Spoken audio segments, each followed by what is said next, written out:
السلام عليكم. لا تنسوا الاعجاب بالفيديو والاشتراك في القناة تشجيعا لنا لنستمر بنشر المزيد إن شاء الله.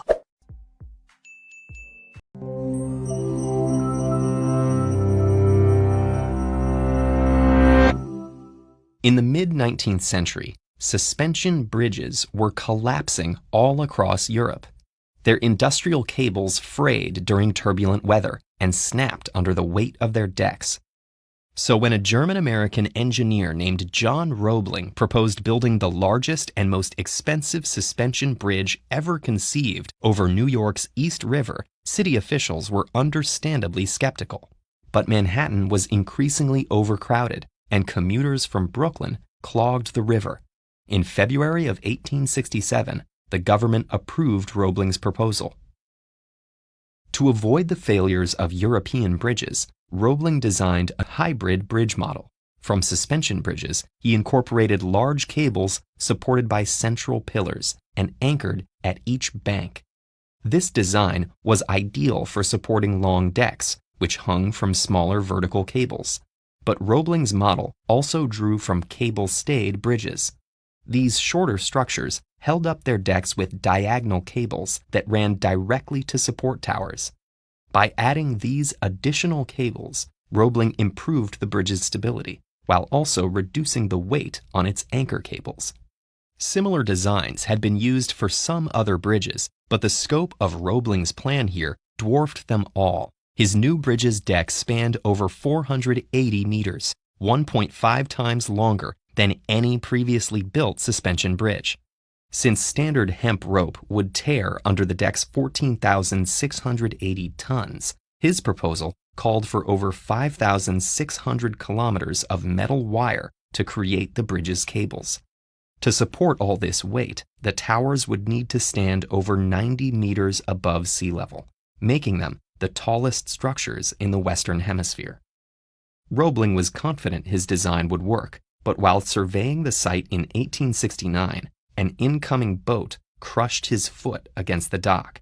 Within a month, tetanus had claimed his life. Fortunately, John Roebling's son Washington was also a trained engineer and took over his father's role. The following year, construction on the tower foundations finally began. This first step in construction was also the most challenging. Building on the rocky riverbed involved the use of a largely untested technology, pneumatic caissons. Workers lowered these airtight wooden boxes into the river, where a system of pipes pumped pressurized air in and water out.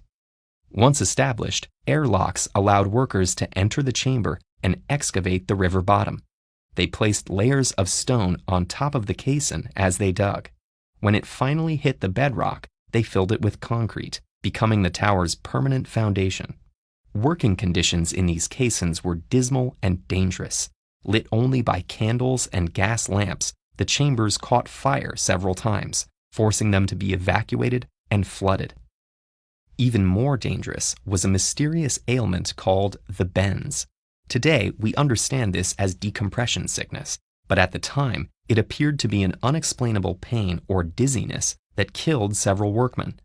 In 1872, it nearly claimed the life of the chief engineer. Washington survived, but was left paralyzed and bedridden. Yet once again, the Roeblings proved indomitable.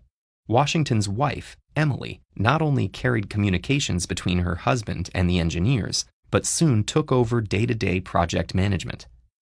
Unfortunately, the bridge's troubles were far from over.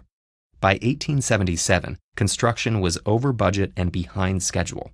Worse still, it turned out the bridge's cable contractor had been selling them faulty wires. This would have been a fatal flaw if not for the abundant fail-safes in John Roebling's design. After reinforcing the cables with additional wires, they suspended the deck piece by piece.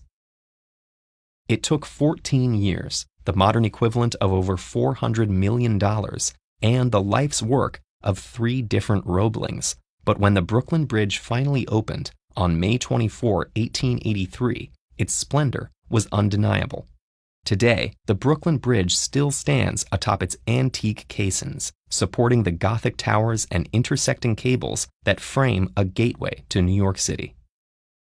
Building bridges is cool, but what about subterranean trains? How did they dig massive tunnels under bustling cities over 150 years ago? Answer all your burning questions with this animation on the origins of the London Underground.